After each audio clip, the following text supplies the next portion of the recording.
Hi, I'm Celine. And my family didn't just cut me out, they made sure I blamed myself while they did it. At my grandfather's funeral, my mother publicly shamed me, and my sister, she clapped. They forged my name on a six-figure loan, erased me from a will, and then sued me for speaking up. The worst part? It wasn't sudden. It was patient. Calculated. They sold the house I grew up in, cleared out my room, sent me a photo like it was a trophy. But here's what I still don't understand. How do the people who claim to love you sleep at night after treating you like a threat? The heat in Charleston was thick that morning, the kind that settles into your skin before you've even stepped out the door. I wore black not because it felt right, but because it was expected. My grandfather's funeral was being held at the same church where I was baptized, where every Anderson generation had been eulogized in front of polished pews and heavy wooden crosses. It should have been a place of comfort. But walking through those doors, I didn't feel like family.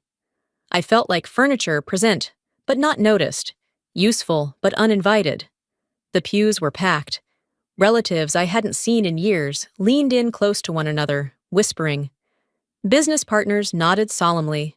A few churchwomen I vaguely remembered from childhood offered me half smiles, the kind that said, "We don't know where to place you."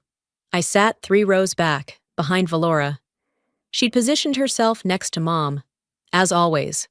The good daughter, the reliable one, the face of our family. The pastor cleared his throat and welcomed everyone. A soft choir hymn played. Then Mom stepped up to the pulpit. I wasn't expecting that. She wasn't a public speaker, but she looked prepared. Her voice was steady, her makeup untouched by tears. And then she said it. Some of us, she paused just long enough for the air to thicken, were never around, even when it mattered most. A subtle gasp rippled through the room. I felt every eye glance, then shift quickly away. My heart pounded, not from shame but from recognition. That wasn't a passing remark. It was aimed, targeted, and delivered with precision. My aunt stared straight ahead. My father folded his hands tighter. No one looked at me. As Mom stepped down, Valora clapped. Just twice. Sharp, controlled, but loud enough to carry. And that was it. She didn't just agree, she celebrated it. The line was drawn, publicly. After the service, people trickled out slowly. I moved with them, invisible in motion. Outside, I stood by the hydrangeas that lined the path to the church steps. Valora passed me, didn't break stride. Not everything's about you, Celine, she said, smiling without looking at me. I didn't answer. I couldn't. The taste of bile burned the back of my throat. On the ride home, I couldn't focus. The window beside me blurred the trees, the gravestones, the blue sky. But my mind kept flashing to a moment 2 months ago, the relaunch event for Anderson & Co., our family's furniture business. I had spent weeks working on the digital campaign, rewriting web content, preparing the presentation slides. The new store layout had been my vision, my proposal. I was scheduled to speak at the ribbon cutting. It was on the program. I had rehearsed. 10 minutes before I was set to go on, one of the interns handed me a printed update. Schedules shifted, he said, without eye contact. Valoris presenting solo. My name was gone. I watched from backstage as she walked out in a beige pantsuit, holding my note cards. My words, my cadence, rehearsed from my mouth, now coming from hers. She looked straight into the crowd, into the cameras, and said, "We are a legacy built on trust." Nobody questioned it. Nobody noticed. That night, I went home, deleted the draft files, and convinced myself I was overreacting. That maybe I hadn't communicated clearly. That maybe it wasn't intentional. But now, after that funeral, after that clap, I knew better. This was forgetfulness. It was poor communication. It was surgical. It was strategy. Back in my car after the service, I sat in silence. The air conditioner hummed. My hands were locked around the steering wheel, though I hadn't turned the key. I wasn't crying. I wasn't angry. I was changed. The applause had done something that years of silence hadn't. It confirmed what I had refused to accept. They were never going to see me, not for who I was, only for what I could absorb for them. And I was done absorbing. I didn't sleep. I kept playing that moment over and over, the sharp clap, valorous grin, my mother's calculated dig. By dawn, I was still wide awake, sitting at the kitchen counter in yesterday's clothes, with coffee that had gone cold twice. I opened my phone without thinking. That's when the notifications hit. I'd been tagged in a dozen posts from friends of the family, former coworkers, local business people. A photo had resurfaced me, standing proudly in front of the Anderson & Cumber storefront during the ribbon-cutting ceremony from last fall. Except I wasn't in the caption. The text read, "Proud of our visionary leader, Valora Anderson, a true force behind the relaunch of our family legacy." My hand trembled, but not from surprise. From the brutal familiarity of it. My body was in the image me smile, my stance, my dress.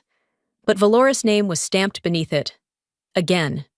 I clicked through other posts. Same photo, same story, just reshared through different lenses. It wasn't a fluke. It was orchestrated. My name had been removed, rewritten, or bypassed entirely. I set the phone down, pressed the heels of my hands into my eyes. But then, the door buzzed. I wasn't expecting a delivery. Downstairs, a courier handed me a sleek black basket wrapped in ribbon, addressed to Valora Anderson, Head of Strategy. It had come from Halstead & Bennett, a national home decor chain we had tried to partner with months ago. Inside was a handwritten note. "Your vision continues to inspire. T. Gray." I nearly dropped it. T. Gray was my alias me creative signature when I didn't want credit as Celine Anderson. It had started as a playful pseudonym in our shared drive, used on early design files, pitch decks, and brand proposals. Valora knew that. She used to joke about how mysterious it sounded. Now she was using it like it belonged to her. I walked back to my desk, clutching the card, and opened my old project archives. I pulled up the last few newsletters from the companions it helped write. My name was absent. Again. Only hers. I kept scrolling. Press releases, promotional emails, event invitations. Slowly, methodically, I was being erased. At first, it had felt like forgetfulness.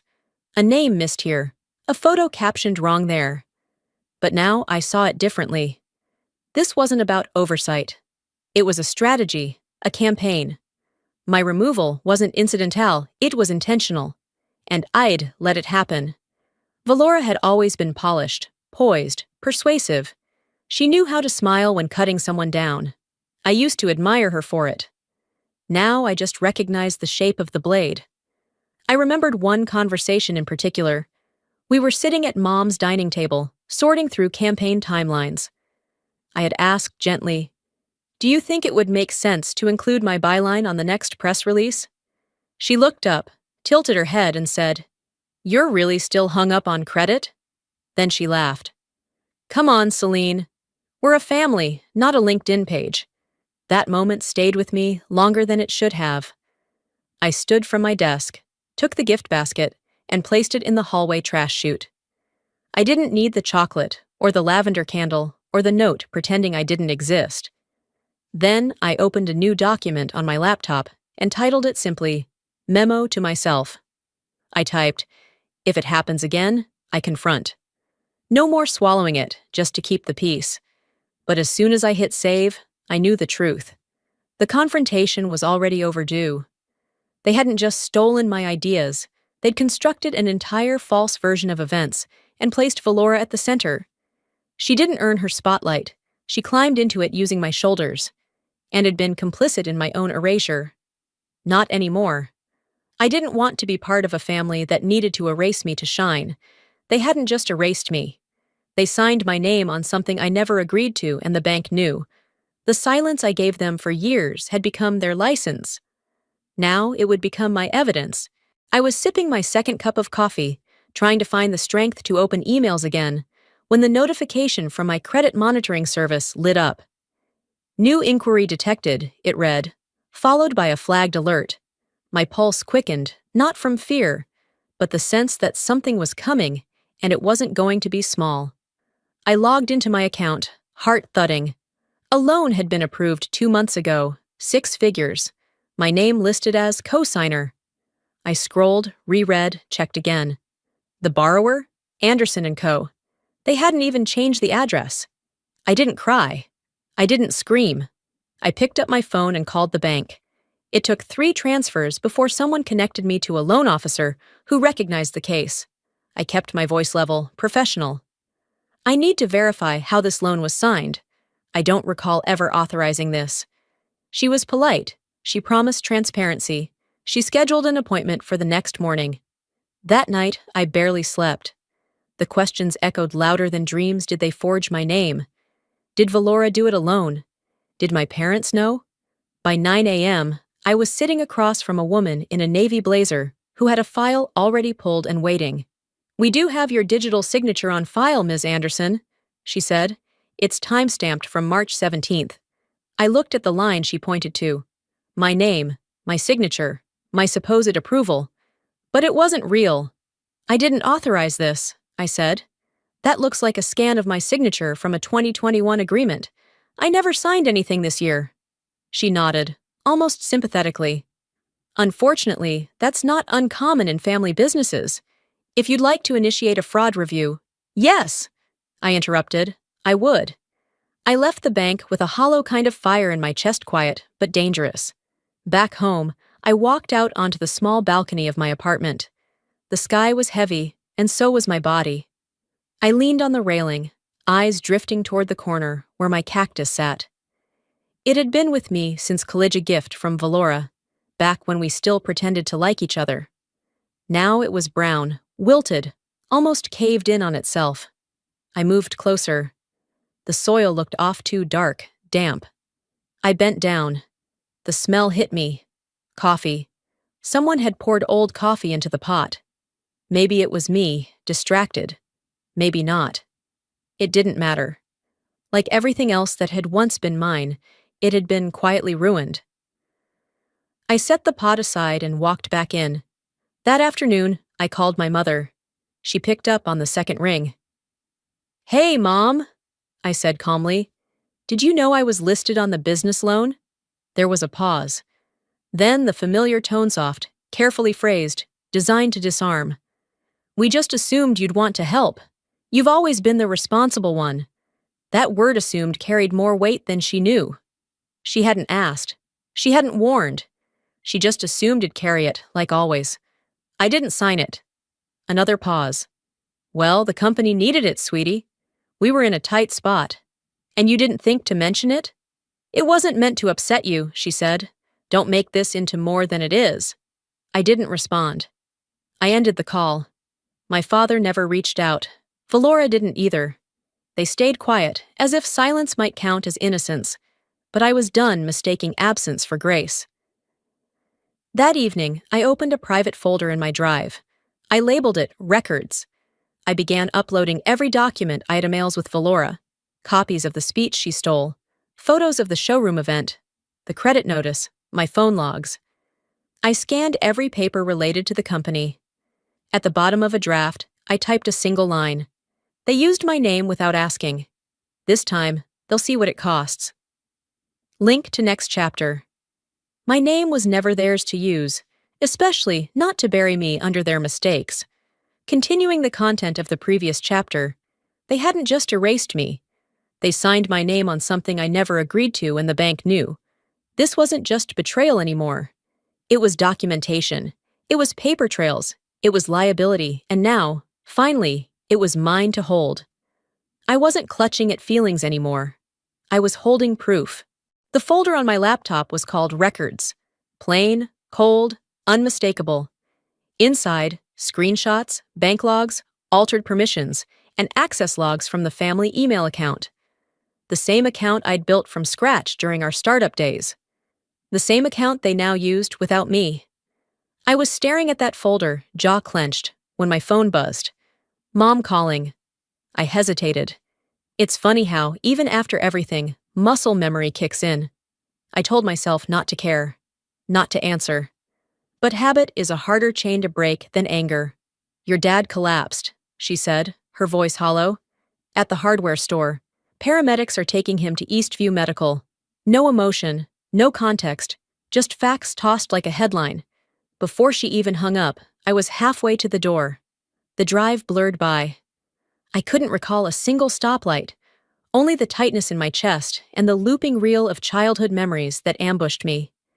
Every emergency, every incident growing up, Valora got the call. I was the afterthought, the one they contacted when everyone else was busy. Yet, somehow, I was always the one who stayed late, who kept watch, who filled the fridge after they got home.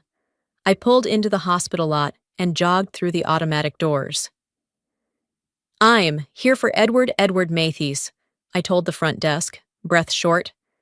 The intake nurse typed something, paused, and looked up with a polite, detached smile.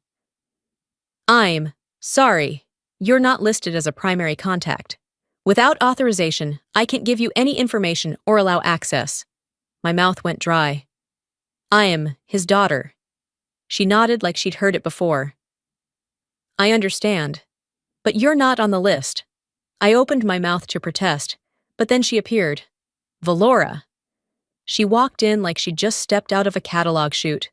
Oversized sunglasses, pressed blouse, leather tote, not a strand of hair out of place. She didn't even look around, just walked straight to the counter, signed her name, and was escorted in like royalty. I stood there, frozen, watching my sister disappear behind the doors, while his daughter too was told to sit and wait. So I did. I sat in the waiting room, beside a humming vending machine, in a chair that felt like it was bolted to the floor. Time slowed. 1 hour, then 2. No update, no text, no glance in my direction. It hit me that I wasn't just being excluded from the hospital, was being erased. I pulled out my phone and tried to log into the shared family business account. Locked out. Password incorrect. Recovery options changed. Security questions I'd never set. Then a notification blinked on screen. Unrecognized login attempt from Charleston, SC. Valoris City. Valoris home. I didn't call her. I didn't text. I didn't demand an explanation. I let it sink in. Some truths don't shout. They settle like dust on untouched shelves, quiet but undeniable. The doctor came out around hour 3. I watched as he walked directly to Valora and my mother, who had arrived at some point without me noticing. He spoke to them with hushed authority, their nods solemn, hands folded tightly. Not once did anyone turn around to check if I was still there. I stood, walked out. No one stopped me. That evening, my apartment felt colder than usual. I poured sparkling water into a wine glass and stood by the window, watching the city soften into dusk. It was a strange quiet, not hollow, not lonely, just honest. The kind of quiet that lets you breathe after years of bracing. At the table, I opened my laptop and started something new. Power of attorney, healthcare proxy, living will. Each form had a line that read, "Emergency contact." I backspaced every name. Then I typed, "Aubrey Delaney, Esquires, my attorney." It felt surgical, necessary, like stitching your own wound so it can finally stop bleeding.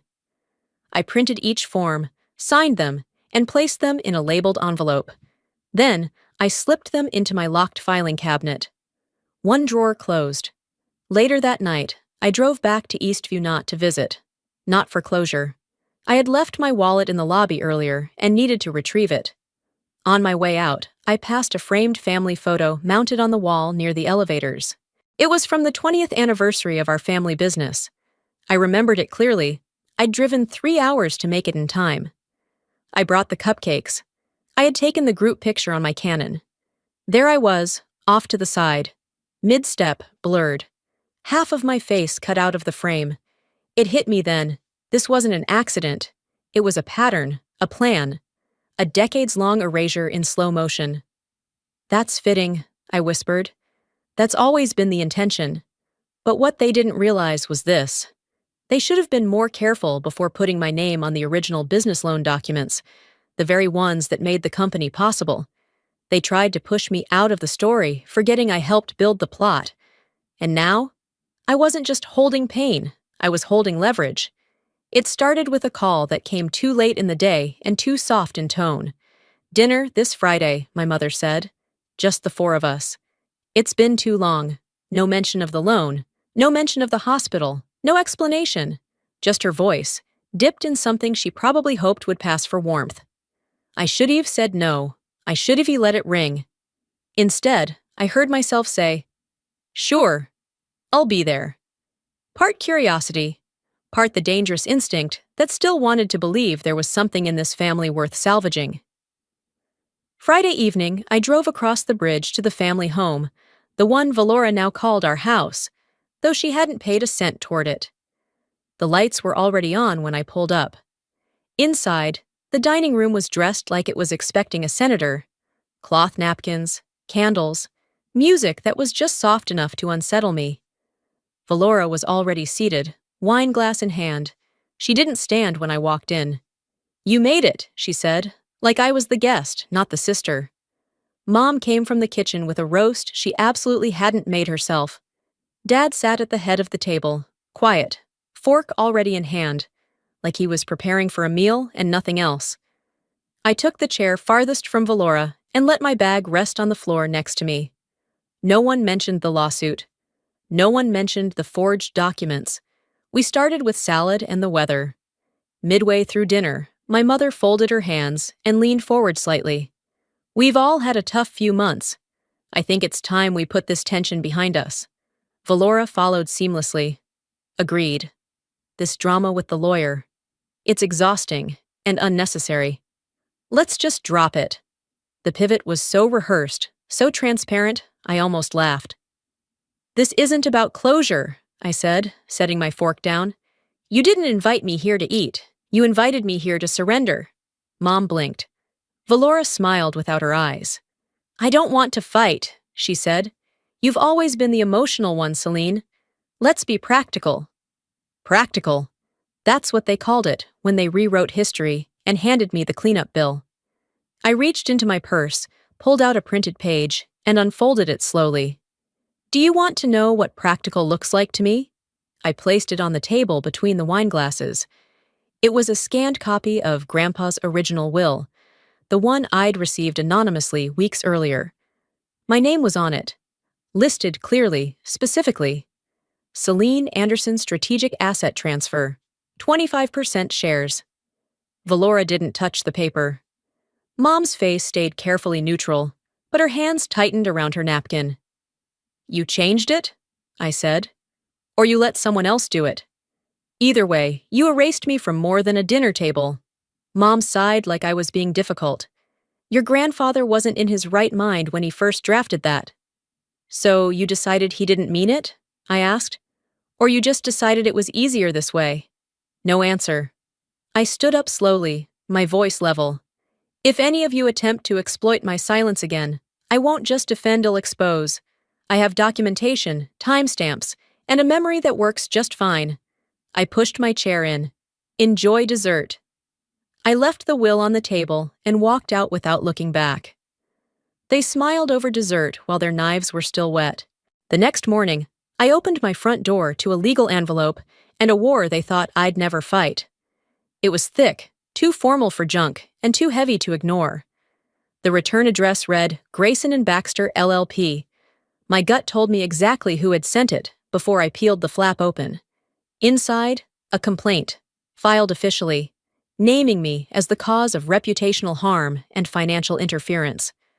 My own family was suing me, not quietly, not symbolically, but on record with legal teeth. The language was clinical, accusatory. It stated that my reckless behavior had destabilized Anderson & Kodal's public image and disrupted contractual relationships. Of course, it made no mention of my name being used without permission. No word about forged signatures or scrubbed history.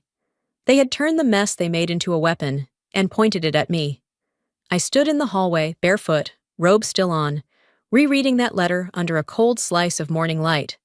But instead of shaking, I walked back inside, closed the door, and clicked open my laptop. I didn't cry. I categorized. I labeled folders: loan evidence, speech theft, email threads, Will versions. By the time the coffee had finished brewing, I had a timeline pulled together, one that would hold up in court.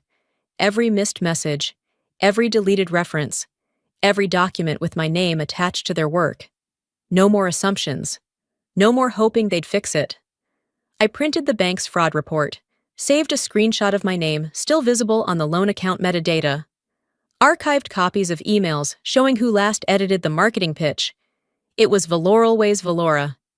I knew this time I wouldn't be fighting for clarity. I'd be fighting to take my name back. That night, around 10, my phone lit up with an unknown number. I almost let it go to voicemail. Almost. Celine? A male voice, quiet but deliberate. Yes. Who is this? There was a short pause. You don't know me, but I used to work under Valoran, her PR team. I handled the website copy, the social engagement schedule, all of it. I said nothing, letting him keep going. I saw what she did to you. I saw her upload your campaign files, edit out your signature line, and slap her own name on them. I didn't say anything back then. I needed the job. But I've been watching. I can't ignore it anymore. My throat tightened, but I held my tone steady. Why now? He exhaled. Because you're not the one who should be under fire. I'll sign a statement. You want metadata confirmations? I still have some of the drafts. I backed up everything. After the call ended, I sat still for several minutes. No tears. Just a surge of something deeper, vindication, not yet public, but present. I pulled out a blank legal pad and started writing. Names, dates, events. One by one. I drafted a reply to the lawsuit, typed out my counterclaims, then sent a message to a lawyer I trusted from a previous client job. The next day, I met with her over lunch in a quiet corner of a downtown cafe. She read the papers silently, then looked up. You have a case, she said, and it's stronger than theirs. We scheduled mediation. Quiet, no press. I wasn't going for spectacle. I was going for resolution. That evening, after I'd finalized the affidavit, I sent one email to my entire family. Subject line, clarification, message. My silence was never an admission of guilt. It was a courtesy you mistook for permission. And that was it. No greetings, no sign-off, no second chances. I closed my laptop, set it aside, and let the silence stay, for once, on my terms. They didn't think I'd fight back. They thought I'd disappear quietly. They were wrong. The moment they saw my lawyer walk into that room, their smiles finally cracked. We walked into mediation that morning, like it was just another legal formality, but I wasn't just carrying a binder or a legal team. I was carrying the truth, and this time, it was ready to speak for itself. 2 nights before the hearing, I sat alone in my apartment, surrounded by the quiet hum of the city and the soft scratch of my pen against a legal pad. The couch was buried in papers, my laptop fan whirring as it opened my old archive drive. I'd been asked by my attorney to provide original, time-stamped evidence that I was the creator of the campaign materials at the center of Valora's lawsuit. What Valora had submitted were not just lies, they were manipulations. Her legal team had produced PDFs and rebranded files with altered names, some even bearing my old initials in the footer, like a breadcrumb trail of false collaboration. At first glance, it might have looked like shared work, but anyone who knew digital footprints knew the truth was in the metadata. I opened one of the original project files, right-clicked, and scrolled to Properties, then Details. Created by Celine Design. Date: 8 months before Valoris version. Last modified. Unchanged. That was all the confirmation I needed. I took screenshots of every detail, every date, every log entry, every untouched file version. I compiled it all into a folder and emailed it to my attorney that night, labeling the message, Proof of Origin. It didn't feel like revenge. It felt like restoration. Like I was reclaiming something no one else had the right to twist. The following evening, just as I was about to shut down for the night, my phone lit up with a call from an unknown number. I ignored the first ring, then the second. I was about to let it go to voicemail when something in me said, "Pick up, Celine? I paused. The voice was familiar, hesitant. Ansel? He was Valora's former PR assistant, the quiet one who always looked like he was swallowing back objections in meetings, who never spoke unless directly addressed. He sounded nervous, like he wasn't sure this call was a good idea. I kept something, he said, voice low. I thought maybe you'd need it one day. He explained that Valora had once filmed a pitch video, bragging about how she'd taken over the campaign you built. She wanted to use it to boost her personal brand, but later scrapped it. What she didn't realize was that her phone had auto-synced to the shared drive, and Ansel still had access. He sent me a link with a password. I opened it, expecting to see her. But it wasn't Valora in the frame. It was Grandpa. Slouched in his recliner, eyes soft but alert, voice thin but unwavering. Celine is the only one who sees where this company can truly go, he said. The others just want to keep it small comfortable. But she builds for the future. The timestamp? 3 weeks before he passed away. I didn't cry. I just stared at the screen for a long time, my hand hovering over the trackpad. Then I downloaded the file and saved it under a new folder. Legacy untouched. By morning, my attorney had added it to our evidence package alongside the metadata screenshots, the audit logs, and Ansel's signed statement. The case was no longer just about files or branding. It was about intent, identity, inheritance, not in the financial sense, but in the recognition of contribution. And I wasn't finished. I went ahead and ordered a full credit audit and a property search for anything tied to the Anderson family name that had been submitted using my credentials. I wasn't going to let anyone cash in on the back of my work, especially not Valora. That afternoon, my phone buzzed again. A text from my cousin. Valora's spiraling. Posts are getting deleted. Aunt Irene said she hasn't seen her this pale since prom night. I didn't reply. Not out of coldness, just clarity. Later that night, an email popped up from Aunt Irene herself. They're scared of you. I never thought I'd see the day. I stepped out onto my apartment balcony, the sky heavy with storm clouds, mug of black tea warming my hands. The cactus that used to sit beside my chair was gone, overwatered and wilted during a chaotic season. Its pot remained, empty but still standing, waiting for something more deserving to take root. That night, I didn't feel bitter. I didn't feel like a victim. I wasn't hoping someone would change their mind or finally validate me. I wasn't chasing revenge. I was reclaiming what had always been mine without apology, without begging. For years, they had taken credit for my vision, minimized my presence, and sold my voice under their names.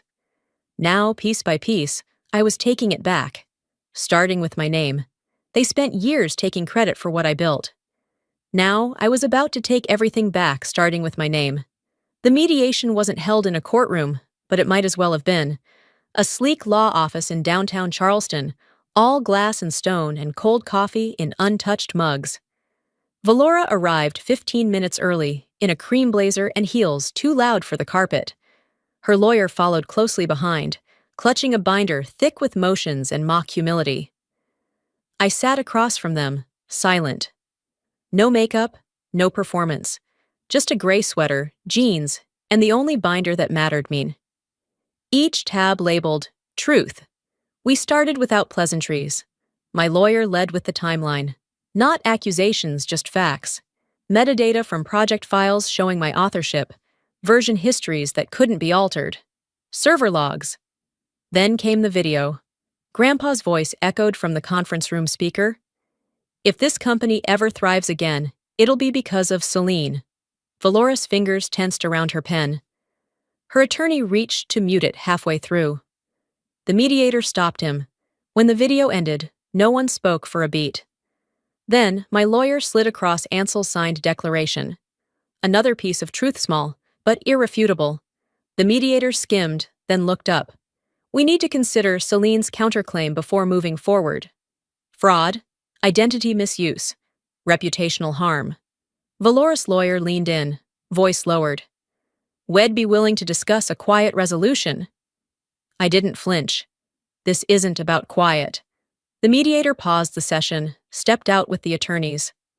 Valora didn't say a word. Her eyes didn't meet mine. 10 minutes later, they returned. My name was formally removed from the disputed loan documents. Valora was listed in my place pending investigation. My father sat at the edge of the table. Still, his lawyer scribbled notes as if they were too little, too late. After we wrapped, I walked out first. I didn't need to look back. There was nothing left there worth seeing. That evening, I got an email from Valora. The subject line, "You win." No greeting. Just 2 lines. "Congrats. You got what you wanted." Attached was a photo of my old bedroom. Empty, walls bare, carpet stained. The bed I used to read under? Gone. So were the shelves, the window seat cushions, the hooks where I'd hung my art. Beneath the photo, "House sold." No forwarding address. I stared at it longer than I should have. Then I forwarded the email to my lawyer and closed my laptop. The win didn't feel like a celebration. It felt like standing alone in the ruins of a house someone else burned down and being told I should be grateful for the view. Still, there was no more pretending. They had built a stage to perform my erasure. I turned it into a platform for truth. And that was enough. Vindication doesn't always feel like a win. Sometimes it feels like standing in an empty house, holding a truth no one clapped for. The next morning, I woke up with no unread messages, no legal threats, just quiet. And I didn't know what to do with it. For the first time in what felt like years, my day didn't begin with the ding of a court reminder or a notification from my attorney about some new emergency Valoris team had stirred up. There was no email from the county clerk, no message from a cousin playing double agent, no cryptic text saying, "Have you seen what your sister just posted?" Just sunlight filtering softly through linen curtains, a breeze through the cracked window, and the quiet hum of the ceiling fan above my bed. It wasn't peace, not fully, but it was silence. And silence, after everything, felt sacred. I walked barefoot into the kitchen and brewed a small pot of coffee. As it dripped, I traced my fingers along the edge of the round table in the corner. It was chipped and wobbly, a second-hand find from years ago when I still believed that objects needed backstories to matter. When I thought meaning came from what had already been lived, not what I might live into. I sat with my coffee, letting it cool, thinking of all the versions of me who had sat in rooms like this, waiting for apologies that never came. I thought of the last time I walked out of the family house, not in anger, but in clarity. I remembered the too bright dining room, the passive-aggressive passing of dinner rolls, the clinking of cutlery, and veiled threats dressed as traditions. And I remembered how it felt to stand, say nothing, and walk away. Now, the house was no longer ours. It had been sold. And with it went the backyard where I once scraped my knees, the window ledge where I used to journal late at night, the bedroom that once held every version of my childhood dreams. All gone. A few days later, I returned to my storage unit to pick up the final box. It was mostly junk-old school supplies, mismatched socks, a broken desk lamp I'd always meant to fix but never did. Near the bottom, tucked between dusty yearbooks and outdated course catalogs, I found something unexpected. A letter, folded neatly, in my own childhood handwriting. I paused. My name was written in soft cursive across the front. To Mom. I unfolded it slowly. It was dated nearly 15 years ago. I was 10. The paper was filled with apologies, long, careful sentences where a little girl begged for forgiveness for things no child should ever carry guilt for. Spilling juice, talking back, crying too loud, being too much. I'd written, "I promise I'll try harder to be good." I never sent it. Maybe I was too scared. Or maybe, even back then, I knew it wouldn't matter. I read it once and my chest tightened not from pain, but from recognition. Then I folded it again and placed it in a folder marked Keep. Not for nostalgia. For proof. Proof that even back then, I knew what it meant to silence myself to stay loved. That afternoon, a small cream-colored envelope appeared in my mailbox. No return address, No postmark. Inside was a single card. The handwriting was unmistakable. Hope you're well. We're all adjusting. No name, no invitation. Just that. I didn't cry. I didn't smile. I slid the card behind a row of books on the shelf right, next to the printed copy of Grandpa's original will. I didn't keep it as a token. I kept it as a line in the sand. Because I didn't need their apology. I needed their absence. 3 weeks later, I boarded a flight to Seattle. There was no public announcement, no dramatic farewell, just a quiet decision, a checked bag, and a seat by the window.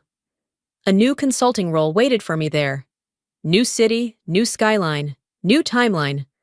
During the interview, the woman across the desk's smart eyes, blazer without pretense, asked me, "What would you say is your strongest trait as a strategist?" I didn't have to think.